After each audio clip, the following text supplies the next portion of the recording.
Good morning friends, good morning. So ಇದು ನನ್ನ ಮೊದಲನೇ ವಿಡಿಯೋ. ನೀವು ಇನ್ಸ್ಟಾಗ್ರಾಮಲ್ಲಿ ಇಲ್ಲಲ್ಲಿ ನೋಡ್ಬೋದು, ಡೀಲ್ ವಿತ್ ಅನಿಲ್ ಅಂತ. ಅದು ನಮ್ಮದು ಏನು ಬಿಸ್ನೆಸ್ ಮಾಡ್ತಾಯಿದ್ದೀನಿ ಅದ್ರ ಬಗ್ಗೆ ಇದೆ. ಸೊ ಇದು ಬಂದು ನಮ್ಮದು ಡೈಲಿ ಬ್ಲಾಗ್ ಆಗಿರುತ್ತೆ. ಅದ್ರ ಜೊತೆಲೆ ಏನೇನು ಮಾಡ್ತೀನಿ ಪ್ರತಿಯೊಂದನ್ನು ನಿಮಗೆ ತೋರಿಸ್ತಾ ಹೋಗ್ತೀನಿ. ಸೊ ಬೆಳಗ್ಗೆ ಎದ್ದು ಹಾಗೆ ನಮ್ಮ ಏರಿಯಾ ಕಡೆ ಫುಲ್ಲು ವಿಶಾಲವಾಗಿದೆ, ಯಾವುದೇ ರೀತಿ ಟ್ರಾಫಿಕ್ ಜಂಜಾವಳಿ ಇಲ್ಲ. ಫುಲ್ ಪೀಸಾಗಿ ವಾಕಿಂಗ್ ಮಾಡ್ತಾ ಒಳ್ಳೆ ಆಕ್ಸಿಜನ್ನ ತಗೊಂತ ವಾಕ್ ಮಾಡ್ತಾ ಇದ್ದೀನಿ ಒಬ್ಬನೇ. ನೋಡಿ ಎಲ್ಲ ಹೇಗಿದೆ ನಮ್ಮ ಏರಿಯಾ ಕಡೆ. ಫುಲ್ಲು ಕಾಡು ಥರ, ಫುಲ್ಲು ಜಾಸ್ತಿ ಮನೆಗಳೇ ಇಲ್ಲ.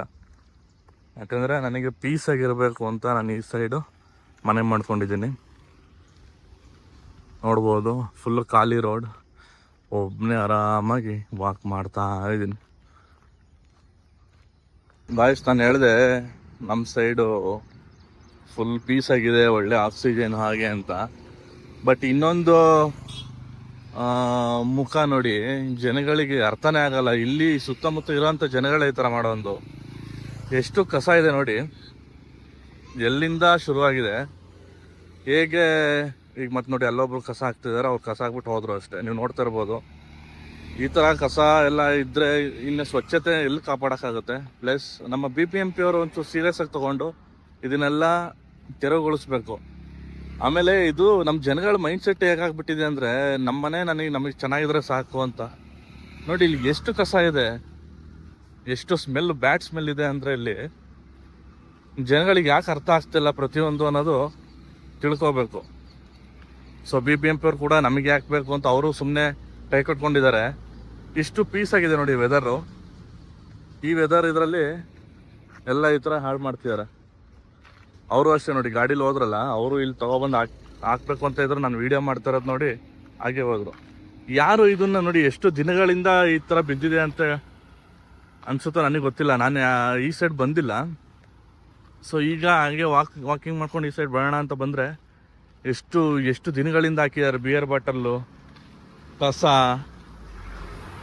ಓಕೆ, BBMP ಅವ್ರು ಇದನ್ನ ಸೀರಿಯಸ್ ತೊಗೊಂಡು ಮಾಡ್ತಿಲ್ಲ. ಈಗ ನಮ್ಮ ಜನಗಳಿಗಾದ್ರೂ ಬುದ್ಧಿ ಬರಬೇಕಲ್ವಾ, ಹೇಗೆ ಇಟ್ಕೋಬೇಕು ನಮ್ಮ ಸುತ್ತಮುತ್ತ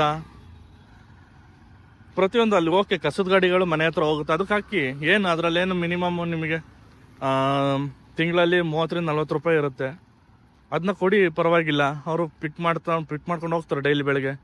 ನೋಡಿ ಒಬ್ರು ಮೂತ್ರ ವಿಸರ್ಜನೆ ಮಾಡ್ತಿದ್ದಾರೆ. ಸೊ ಇದು ಪ್ಲೇಸ್, ಇದೆಷ್ಟು ಚೆನ್ನಾಗಿದೆ ಪ್ಲೇಸ್ನ.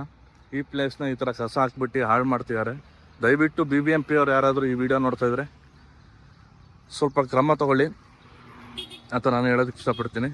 ಯಾಕೆಂದರೆ ನಮ್ಮ ಸುತ್ತಮುತ್ತ ನಾವು ಹೇಗೆ ಎಷ್ಟು ನೀಟಾಗಿ ಇಟ್ಕೊಂಡಿರ್ತೀವೋ ಪರಿಸರ ಆಗಲಿ, ಏನೇ ಆಗಲಿ, ನಮ್ಮ ಮನೆ ಹತ್ರ ಆಗಲಿ, ಆವಾಗ ನಮಗೆ ಪಾಸಿಟಿವ್ ಎನರ್ಜಿ ಇರುತ್ತೆ. ನಾವೇನೇ ಕೆಲಸ ಮಾಡೋದಕ್ಕೂ ಒಂದು ವೈಬ್ ಬರುತ್ತೆ.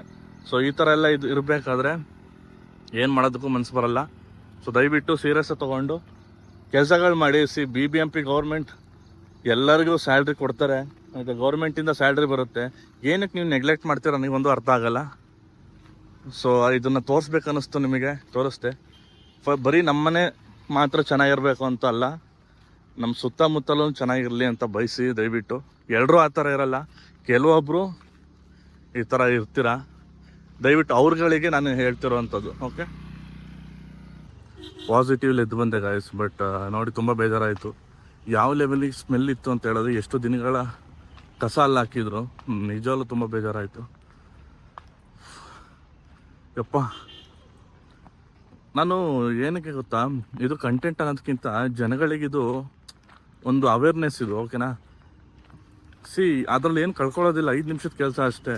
ಎಲ್ಲ ತೊಗೊಂಡು ಎಲ್ಲ ಡ್ಯೂಟಿ ಹೋಗೋ ಟೈಮಲ್ಲಿ ಬಂದ್ಬಿಟ್ಟು ಅಲ್ಲಿ ಆ ಪ್ಲೇಸಿಗೆ ಬಿಸಾಕ್ಸೋದು ಕಸನ. ಹಬ್ಬ ಇಲ್ಲಿ ಇವಾಗ ನನ್ನ ಕೆಲಸ ಮುಗೀತು ಅಂತ. ಕೆಲವೊಂದು ಡಿಸಿಪ್ಲಿನ್ನ ಮೇಂಟೈನ್ ಮಾಡಬೇಕು. ಆವಾಗಲೇ ನೆಕ್ಸ್ಟು ನಮ್ಮ ಪರ್ಸ್ನಲ್ ಲೈಫಲ್ಲಿ ನಾವು ಗ್ರೋತ್ ಆಗೋಕ್ಕೆ ಸಾಧ್ಯ ಆಗುತ್ತೆ. ಅದು ಕೂಡ ಇಂಪ್ಯಾಕ್ಟ್ ಆಗುತ್ತೆ, ಅದು ನಮಗೆ ಗೊತ್ತಿಲ್ಲದಲ್ಲೇ ಇಂಪ್ಯಾಕ್ಟ್ ಆಗುತ್ತೆ. ಸೊ ನಾನು ನಿಮಗೆ ಹೇಳೋವಂಥದ್ದು, ಸ್ವಲ್ಪ ಡಿಸಿಪ್ಲಿನ್ ಇರಲಿ. ಓಕೆ, ನಮ್ಮ ಮನೆ ಚೆನ್ನಾಗಿರಬೇಕು, ಅದೆಲ್ಲರಿಗೂ ಇರುತ್ತೆ. ಬಟ್ ಹಾಗಂತ ಈ ಥರ ಎಸೆದಾಗ ಅಲ್ಲಿ ಏನೆಲ್ಲ ಪ್ರಾಬ್ಲಮ್ಸ್ ಕ್ರಿಯೇಟ್ ಆಗುತ್ತೆ ಅಲ್ಲಿ ಓಡಾಡೋ ಜನಗಳಿಗೆ. ಓಕೆ, ಅಲ್ಲಿ ಸ್ಮೆಲ್ ಅಲ್ಲಿ ಆ ರೋಡಲ್ಲಿ ಓಡಾಡೋದಕ್ಕೆ ಆಗಲ್ಲ. ಸೊ ಇಲ್ಲಿ ಅಂತ ಅಲ್ಲ, ಬೆಂಗಳೂರಲ್ಲಿ ಆಲ್ಮೋಸ್ಟ್ ಎಲ್ಲ ಕಡೆ, ಅಂದರೆ ಬೆಂಗಳೂರು ಅಂತ ಹೇಳಲ್ಲ, ಎಲ್ಲ ಡಿಸ್ಟಿಕ್ಗಳಲ್ಲೂ ಈ ಥರ ಪ್ರಾಬ್ಲಮ್ಗಳಿದೆ. ದಯವಿಟ್ಟು ನಾನು ಏನು ಹೇಳೋದು ಅಂತ ಹೇಳಿದ್ರೆ, ಸ್ವಲ್ಪ ನೀವು ಕೂಡ ಎಲ್ಲರೂ ಮಾಡಿದ್ದಾರೆ, ನಾನು ಒಬ್ಬ ಮಾಡಿದ್ರೆ ಏನಾಗುತ್ತೆ, ಈ ಥರ ಒಂದು ಮೈಂಡ್ ಸೆಟ್ಟಲ್ಲಿ ಇದ್ರೆ ದಯವಿಟ್ಟು ಹೊರಗಡೆ ಬನ್ನಿ. ಒಬ್ಬರು ಹನಿ ಕುಡಿದ್ರೆ ಹಳ್ಳ ಅಂತ ಹೇಳ್ತಾರೆ, ಒಬ್ಬರು ಅದನ್ನ ಕರೆಕ್ಟ್ ಮಾಡಿದ್ರೆ ಎಲ್ಲರೂ ಕೂಡ ಹೋಗ್ತಾ ಹೋಗ್ತಾ ಡಿಸಿಪ್ಲಿನಾಗಿ ಮೇಂಟೈನ್ ಮಾಡ್ಕೊಂಡು ಹೋಗ್ತಾರೆ. ಓಕೆ, ಫಾರ್ ಎಕ್ಸಾಂಪಲ್ಲು ನಮ್ಮ ಇನ್ನೊಂದು ನಮ್ಮ ವಿರುದ್ಧ ಇರುವಂಥ ಒಂದು ದೇಶ ಚೈನಾ ನೋಡಿದ್ರೆ ನಾವು ತಿಳ್ಕೊಬೋದು ಅಲ್ಲಿ ಎಷ್ಟು ಡೆವಲಪ್ ಆಗಿದೆ. ಓಕೆ, ಅಲ್ಲಿ ಜನಗಳು ಹೇಗೆ ಅವರೇ ಪ್ರತಿಯೊಂದು ಅವ್ರ ಕೆಲಸ ಆಗಿರ್ಬೋದು, ಅಲ್ಲಿಂದ ಅಲ್ಲಿ ಕಲ್ಚರ್ ಆಗಿರ್ಬೋದು, ಪ್ರತಿಯೊಂದೂ ಅವ್ರು ಅದನ್ನು ಮೇಂಟೈನ್ ಮಾಡಿಕೊಂಡು ಪ್ರತಿಯೊಬ್ಬರು ಮಾಡ್ತಾ ಈಗ ಎಲ್ಲ ಆಲ್ಮೋಸ್ಟ್ ಅಲ್ಲಿ ಜನಗಳು ಕೂಡ ಅದೇ ಥರ ಒಂದು ಕಲ್ಚರ್ನ ಬೆಳೆಸ್ಕೊಂಡಿದ್ದಾರೆ. ಸೊ ನಮ್ಮ ಇಂಡಿಯಾದಲ್ಲೂ ಕೂಡ ಅದಾಗಬೇಕು. ದಯವಿಟ್ಟು ಅದನ್ನು ಮಾಡಿ ಅಂತ ನಾನು ಹೇಳ್ತೀನಿ. ಸೊ ಇಷ್ಟೇ, ನಾನು ಅದನ್ನು ತೋರಿಸ್ಬೇಕಾಗಿತ್ತು, ತೋರಿಸ್ದೆ. ಸೊ ವಾಕೆಲ್ಲ ಮುಗಿಸ್ಕೊಂಡು ಟಿಫನ್ ಮಾಡೋಣ ಅಂತ ಬಂದೆ. ಇವರು ನೋಡಿ ಅಂಕಲ್ಲು ಚೆನ್ನಾಗಿ ಕೊಡ್ತಾರೆ. ಇಡ್ಲಿಗೆ ಕೆಂಪು ಚಟ್ನಿ, ಸಾಂಬಾರು ಮತ್ತು ಕಾಯಿ ಚಟ್ನಿ ಕಾಂಬಿನೇಷನ್ ಚೆನ್ನಾಗಿರುತ್ತೆ. ಸೊ ಒಳ್ಳೆ ಇಡ್ಲಿ ಚೆನ್ನಾಗಿದೆ ಕಾಂಬಿನೇಷನ್, ನೈಸ್.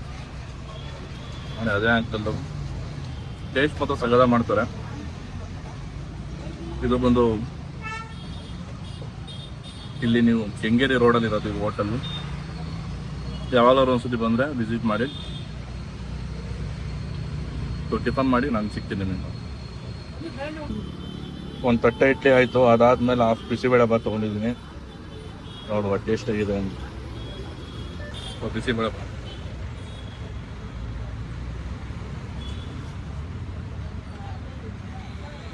ಸ್ವಲ್ಪ ಬಿಸಿ ಇದೆ, ಚೆನ್ನಾಗಿದೆ, ಸಕ್ಕತ್ತಾಗಿದೆ.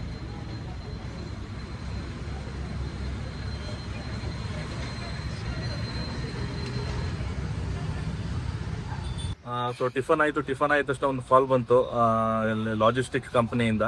ಸೊ ಒಂದು ಪಾರ್ಸಲ್ ಬಂದಿತ್ತು, ಅದನ್ನ ತಗೊಬರೋಕ್ಕೆ ಅಂತ ಹೋಗ್ತಿದ್ದೆ. ಸೊ ಅದ್ರ ಜೊತೆಗೆ ನಮ್ಮ ಫೇವ್ರೇಟ್ ಇವರು ಕೆಲವು ವರ್ಷಗಳ ಹಿಂದೆ ಫೇಮಸ್ ಆಗಿದ್ರು, ಕುಲವಧು ಅಂತ ಸೀರಿಯಲ್ ಬರ್ತಾ ಇತ್ತು. ಯಾವ ಚಾನಲ್ ಹೇಳಿ? ಕಲರ್ಸ್ ಇದ್ರ ಚಾನಲಲ್ಲಿ. ಸೊ ಇವ್ರನ್ನ ನೀವು ಕೆಲವೊಬ್ರು ನೋಡಿರ್ತೀರಾ. So hi Vinay sir. Hi. ನಾವು ಪರಿಚಯ ಆಗಿ ಒಂದು 3-4 ವರ್ಷ ಆಗಿದೆ. ಸೊ ನಮ್ಮ ಇಬ್ಬರು ಬಾಂಡಿಂಗ್ ಹೇಗಿದೆ ಅಂತ ಹೇಳಿದ್ರೆ, ಬ್ರದರ್ಸ್ ಹೇಗಿರ್ತಾರೆ ಆ ಥರ ಕ್ಲೋಸ್ನೆಸ್ ಆಗಿ ನಾವು ಮಾತಾಡ್ಕೊಂಡಿರ್ತೀವಿ. ಸೊ ಅವರು ಕೆಲವೊಂದು ಕೆಲಸದಲ್ಲಿ ಬ್ಯುಸಿ ಇದ್ದಾರೆ. ಸೊ ನಂದೇ ಆದಂತ ನನ್ನ ಬಿಸ್ನೆಸ್ ಅಲ್ಲಿ ನಾನು ಬ್ಯುಸಿ ಇದ್ದೀನಿ. ಸೊ ಅವಾಗ ಸಿಗ್ತಾ ಇರ್ತೀವಿ. ಏನಿಲ್ಲ ಅಂತ ಹೇಳಿದ್ರೆ ಡೈಲಿ 1 or 2 times ನಾವು ಕಾಲ್ ಮಾಡಿ ಮಾತಾಡಲೇಬೇಕು. ನಾರ್ಮಲ್ ಆಗಿ ಒಂದು ಆ ಬಾಂಡಿಂಗು ಎಲ್ಲರ ಜೊತೆನೂ ಬರಲ್ಲ. ಸೊ ಇವ್ರ ಜೊತೆ ಬಂದಿದೆ ಅಂತ ಹೇಳಿದ್ರೆ ನಿಮಗೆ ಹೋಗ್ತಾ ಗೊತ್ತಾಗುತ್ತೆ ನಾವು ಹೇಗಿರ್ತೀವಿ ಲೈಫ್. ಅಂದರೆ ಡೈಲಿ ವ್ಲಾಗ್ಸಲ್ಲಿ ನೀವು ಡೈಲಿ ನೋಡ್ತಾ ಹೋಗ್ತೀರಾ. ಸೊ ನಮ್ಮ ಆಡಿಯನ್ಸಿಗೆ ನೀವೇನು ಹೇಳ್ತೀರಾ? ಈ ಪ್ರೆಸೆಂಟ್ ನೀವು ಯಾವುದೋ ಸೀರಿಯಲ್ ಮಾಡ್ತೀರೋ ಅಥವಾ ಸಿನಿಮಾಗಳು ಯಾವುದು ಮಾಡ್ತಾ ಇಲ್ಲ? ಇದು ನಮಸ್ಕಾರ. ನಾನು ಯಾವುದು ಒಂದು ಮೂವಿ ಹಬ್ಬಂದ ಇವಾಗ ನಾನು ಕರ್ನಾಟಕದ ಅಂತ ಒಂದು ಮೂವಿನಲ್ಲಿ ಅಸೋಸಿಯೇಷನ್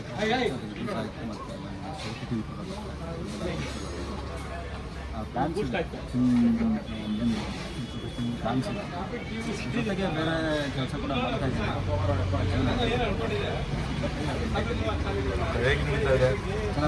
ಚೆನ್ನಾಗಿದೆ.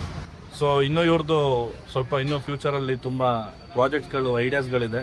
ಆ್ಯಂಡ್ ಇವರು ಕೆಲವೊಬ್ಬರು ಡೈರೆಕ್ಟ್ ಪ್ರೊಡ್ಯೂಸರ್ಗಳ ಜೊತೆ ಎಲ್ಲ ಮಾತುಕತೆಯಲ್ಲಿ ಇದ್ದಾರೆ. ಸೊ ಒಳ್ಳೆ ಆ್ಯಕ್ಟರು ಇವರು, ಥಿಯೇಟರ್ ಆರ್ಟಿಸ್ಟ್ ಕೂಡ. ಸೊ ನಿಮಗೆ ಮುಂದಿನ ದಿನಗಳಲ್ಲಿ ಅಪ್ಡೇಟ್ ಸಿಗ್ತಾ ಹೋಗುತ್ತೆ, ನಾನು ಹೇಳ್ತಾ ಹೋಗ್ತೀನಿ. ನನ್ನ ಚಾನಲಲ್ಲಿ ಅವಾಗವಾಗ ಕಾಣಿಸ್ಕೊತಾ ಇರ್ತಾರೆ. So stay tune. ಈಗ ನಾನು ವೇರ್ಹೌಸ್ ಹತ್ರ ಹೋಗಿ ಲಾಜಿಸ್ಟಿಕ್ಸಲ್ಲಿ ನಮ್ಮ ಪ್ರಾಡಕ್ಟ್ಸ್ನ ಪಿಕ್ ಮಾಡಿಕೊಂಡು ಮತ್ತೆ ಸಿಗ್ತೀನಿ. Okay, thank you. Hi.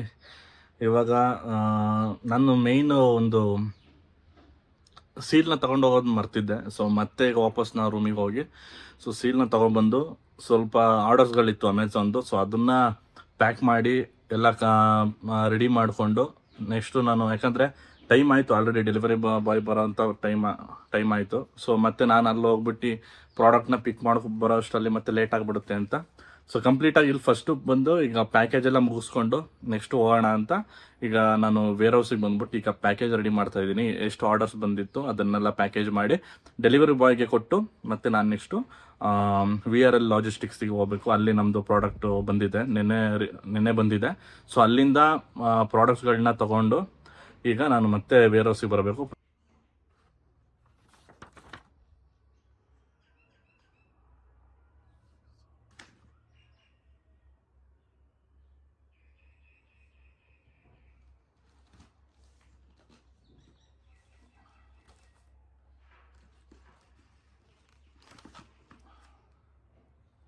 So ಇದು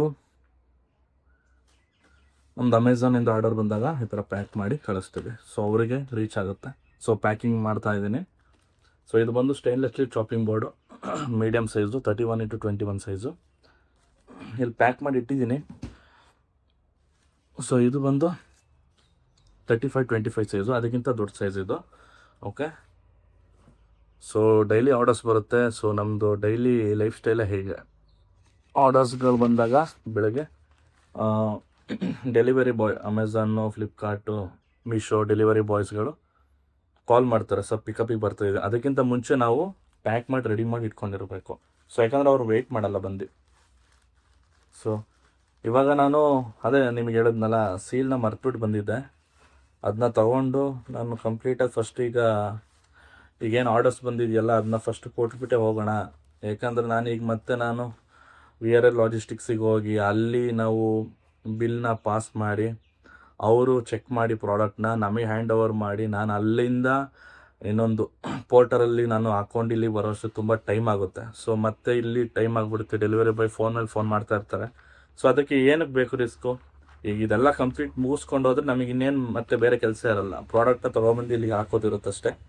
ಸೊ ಅದಕ್ಕೋಸ್ಕರ ಫಸ್ಟ್ ಏನಿದೆ ಅದನ್ನೆಲ್ಲ ಕೆಲಸಗಳು ಮುಗಿಸ್ಕೊಂಡು ಹೋಗೋಣ ಅಂತ. ಓ ಶಿಟ್, ಇದು ಬಿಲ್ ನೋಡಿ, ಇದು ಬಿಲ್ ಈ ಥರ ಬರುತ್ತೆ ಅಮೆಝಾನಲ್ಲಿ. ಎಲ್ಲ ಪ್ಯಾಕ್ ಮಾಡಿ ರೆಡಿ ಮಾಡಿದ್ದೀನಿ. ಸೊ ಇವಾಗ ಡೆಲಿವರಿ ಬಾಯ್ಗೆ ಬಂದಿದ ತಕ್ಷಣ ಹ್ಯಾಂಡ್ ಓವರ್ ಮಾಡೋದೇ ಬಾಕಿ. ಸೊ ಎಲ್ಲ ಪ್ಯಾಕ್ ಆಯಿತು. ಈಗ ಡೆಲಿವರಿ ಬಾಯ್ಗೆ ಕೊಟ್ಟು ಹ್ಯಾಂಡ್ ಓವರ್ ಮಾಡಿ ನಾವು VRL ಲಾಜಿಸ್ಟಿಕ್ಸ್ ಕಡೆ ಹೋಗೋಣ, ಬನ್ನಿ. ಸೊ ಇವಾಗ VRL ಲಾಜಿಸ್ಟಿಕ್ಸ್ ಹತ್ರ ಬಂದಿದ್ದೀನಿ. ಸೊ ಅಲ್ಲೋಗಿ ನಮ್ಮ ಆರ್ಡರ್ನ ಪಿಕ್ ಮಾಡ್ಕೊಳ್ಳೋಣ ಬನ್ನಿ.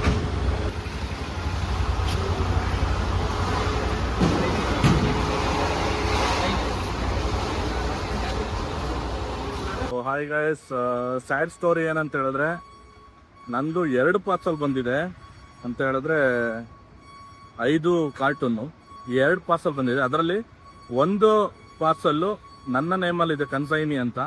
ಬಟ್ ಇನ್ನೊಂದು ಪಾರ್ಸಲ್ಲು ಅವನೇನೋ ಟ್ರೇಡಿಂಗ್ ಮಾಡಿರ್ಬೋದು, ಟ್ರೇಡರು, ಅವ್ರ ನೇಮಲ್ಲಿದೆ. ಸೊ ಅವ್ರ ನೇಮಲ್ಲಿ ಇರುವಂಥ ಪ್ರಾಡಕ್ಟ್ ನಮಗೆ ಕೊಡಲ್ಲ. ಯಾಕಂದರೆ ನಮ್ಮ ಕಂಪ್ನಿ ಸೀಲ್ ಅಲ್ಲಿ ಬೇಕಾಗುತ್ತೆ. ಏನು ನಮ್ಮ ಕಂಪ್ನಿ ಇರುತ್ತೆ ಆ ನೇಮ್ ಸೀಲ್ ಕೊಟ್ಟರೆ ಅವ್ರು ಆ ಪಾರ್ಸಲ್ ಕೊಡ್ತಾರೆ. ಬಟ್ ಕನ್ಸೈನಿ ಬೇರೆ ಹೆಸರಲ್ಲಿದೆ ಇನ್ನೊಂದು ಪ್ರಾಡಕ್ಟ್ದು. ಸೊ ಈಗ ಅವರು ಮೇಲ್ ಮಾಡಿ ಹೆಡ್ ಆಫೀಸಿಂದ ಅಲ್ಲಿಂದ ಅಪ್ರೂವಲ್ ಬಂದ ಮೇಲೆ ಸೊ ನಮಗೆ ಹ್ಯಾಂಡ್ ಓವರ್ ಮಾಡ್ತಾರೆ. ಸೊ ಈಗ ಅವರು ಆ ಪ್ರೊಸೆಸ್ಸಲ್ಲಿ ಮಾಡ್ತಿದ್ದಾರೆ ಅಲ್ಲಿ ಅವರು.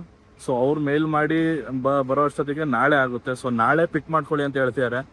ಸೊ ಈಗ ನಾನು ಒಂದೇ ಪ್ರಾಡಕ್ಟ್ನ ಪಿಕ್ ಮಾಡ್ಕೊಳ್ಳೋದಕ್ಕಾಗಲ್ಲ. ಈಗ 2 ಪ್ರಾಡಕ್ಟ್ನ ಪಿಕ್ ಮಾಡಿಕೊಂಡು 2 ಐಟಮ್ಸ್ನ ನಾನು ತೊಗೊಂಡು ಹೋಗ್ಬೇಕು. ಯಾಕಂದರೆ ಇಲ್ಲಿಂದ ಮತ್ತೆ ಶಿಪ್ಪಿಂಗ್ ಚಾರ್ಜಸ್ ನನಗೆ ಮತ್ತೆ ಇನ್ನೂ ಡಬಲ್ ವರ್ಕ್ ಕಾಸ್ಟ್ ಆಗುತ್ತೆ. ಸೊ ಅದಕ್ಕೆ ಈಗ ಇಲ್ಲೇ ಬಿಟ್ಟು ನಾಳೆ ಬಂದು ಪಿಕ್ ಮಾಡ್ಕೊಳ್ಳೋಣ ಅಂತ ಹೋಗ್ತಾ ಇದ್ದೀನಿ. ಸೊ ಎರಡೆರಡು ಕೆಲಸ. ಅವನಿಗೆ ಫೋನ್ ಮಾಡಿ ಬೈದಿದ್ದೀನಿ, ಕಮ್ಮಿ ಬೈದಿಲ್ಲ. ಏನಕ್ಕೆ ಈ ಥರ ಮಾಡ್ತೀರಾ ಅಂತ. ಯಾಕೆಂದರೆ ಪಾಪ ಅವರು ಏನೋ ಟ್ರೇಡ್ ಮಾಡ್ತಿರ್ತಾರೆ, ಸ್ವಲ್ಪ ದುಡ್ಡಿಗೋಸ್ಕರ ಏನೋ ಮಾಡ್ತಿರ್ತಾರೆ. ಅವರು ಬೇರೆ ಕಡೆಯಿಂದ ಇಂಪೋರ್ಟ್ ಮಾಡಿಸ್ಕೊಂಡು ನಮಗೆ ಒಂದು ಮಾರ್ಜಿನ್ ಇಟ್ಕೊಂಡು ನಮಗೆ ಸೇಲ್ ಮಾಡಿದ್ದಾರೆ ಅನಿಸುತ್ತೆ. ಸೊ ಬೇಜಾರಾಯಿತು. ಈಗ ಅಲ್ಲಿಂದ ಬಂದು ಈಗ ಬರೀ ಒಂದು ಪ್ರಾಡಕ್ಟ್ ತೊಗೊಂಡು ನಾನು ಹೋಗೋಕ್ಕಾಗಲ್ಲ. ಸೊ ಅದಕ್ಕೆ ನಾಳೆನೇ ಬರ್ತೀನಿ ಅಂತ ಇಲ್ಲಿ ಆಫೀಸಲ್ಲಿ ಇನ್ಫಾರ್ಮ್ ಮಾಡಿ ಈಗ ಮತ್ತೆ ನಾನು ಮನೆ ಕಡೆ ಹೊರಡ್ತಾ ಇದ್ದೀನಿ, ವೇರ್ ಹೌಸ್ ಕಡೆ. ಅಯ್ಯೋ ತಲೆ ಕೆಟ್ಟೋಯ್ತು. ಅಲ್ಲಿಂದ ಬಂದು ಮತ್ತೆ ಈ ಥರ ಆಯ್ತಲ್ಲ. ಸೊ ಓಕೆ, ಮತ್ತೆ ಸಿಗೋಣ. ಇಲ್ಲಿ ಇದೆಲ್ಲ ಲೈಫಲ್ಲಿ ಒಂದು ಲೆಸನ್ ಎಕ್ಸ್ಪ್ಲೇನ್, ಅಂದರೆ ಲೆಸನ್ಗಳು ಲೈಫಲ್ಲಿ ಇದೆಲ್ಲ ನಾವು ಕಲಿತಾ ಇರಬೇಕು. ಕಲಿತಾ ನಾವು ನೆಕ್ಸ್ಟು ಬೆಳೆಯೋದಕ್ಕೆ ಸಾಧ್ಯ. ಸೊ ಓಕೆ, ಸಿಗ್ತೀನಿ ನೆಕ್ಸ್ಟು. ಈಗ ನೆಕ್ಸ್ಟ್ ಹೋಗಿ ಏನು ಮಾಡ್ತೀನಿ ಏನು ನೋಡೋಣ. ಇನ್ನೊಬ್ರು ಮೀಟ್ ಆಗಬೇಕು. ಸೊ ಅಲ್ಲಿ ಮೀಟ್ ಆಗಿ ನಾನು ಮತ್ತೆ ಸಿಗ್ತೀನಿ. ಸೊ ಅವ್ರನ್ನ ಮೀಟ್ ಆಗಿ ಈಗೆಲ್ಲ ಫುಲ್ಲು ನಮ್ಮದು ವೇರ್ ಹೌಸ್ ಗೋಡನ್ನ ಕ್ಲೋಸ್ ಮಾಡಿಕೊಂಡು ಈಗ ರೂಮಿಗೆ ಬಂದೆ. ಓಕೆ ವಾಯ್ಸ್, ಮತ್ತೆ ಮುಂದಿನ ವಿಡಿಯೋದಲ್ಲಿ ಸಿಗ್ತೀನಿ, ನಾಳೆ ವಿಡಿಯೋದಲ್ಲಿ. ಓಕೆ, ಅಲ್ಲಿ ತನಕ ಕೀಪ್ ವಾಚಿಂಗ್ ಆ್ಯಂಡ್ ದಯವಿಟ್ಟು ಯಾರೆಲ್ಲ ನಮ್ಮ ಯೂಟ್ಯೂಬ್ ಚಾನಲ್ಗೆ ಸಬ್ಸ್ಕ್ರೈಬ್ ಅಲ್ಲ ದಯವಿಟ್ಟು ಸಬ್ಸ್ಕ್ರೈಬ್ ಆಗಿ ಮತ್ತು ಲೈಕ್ ಶೇರ್ ಮಾಡಿ. ಸೊ ಈಗ ಶುರು ಮಾಡಿದ್ದೀನಿ ಜರ್ನಿನ, ಮುಂಚೆನೇ ಶುರು ಮಾಡಬೇಕಾಗಿತ್ತು, ಬಟ್ ಕಾರಣಾಂತರಗಳಿಂದ ಆಗಲಿಲ್ಲ. ಸೊ ಈ ಕಡೆ ಬಿಸ್ನೆಸ್ದು ಮಾಡ್ತಾ ಇರ್ತೀನಿ, ಅದು ಕೂಡ ನಿಮಗೆ ಗೊತ್ತಾಗುತ್ತೆ ನಮ್ಮ ವಿಡಿಯೋದಲ್ಲಿ. ಸೊ ಡೈಲಿ ಲವ್ ಜೊತೆ ಬಿಸ್ನೆಸ್ಸು ಐಡಿಯಾಸ್ಗಳು ಪ್ರತಿಯೊಂದು ನಾನೀಗ ಒಬ್ಬನಿಗೆ ಅಲ್ಲದೆ ನಿಮಗೂ ಕೂಡ ಹೇಳ್ತಾ ಹೋಗ್ತೀನಿ. ಅದು ಮುಂದಿನ ದಿನಗಳಲ್ಲಿ ಏನೇನು ನಿಮಗೆ ಯೂಸ್ಫುಲ್ ಆಗುತ್ತೆ ಅನ್ನೋದು ನನ್ನ ವಿಡಿಯೋಸ್ ನೋಡ್ತಾ ಇದ್ರಿ, ಆದಷ್ಟು ಬೇಗ ಗೊತ್ತಾಗುತ್ತೆ. Okay, so keep watching, thank you so much, bye.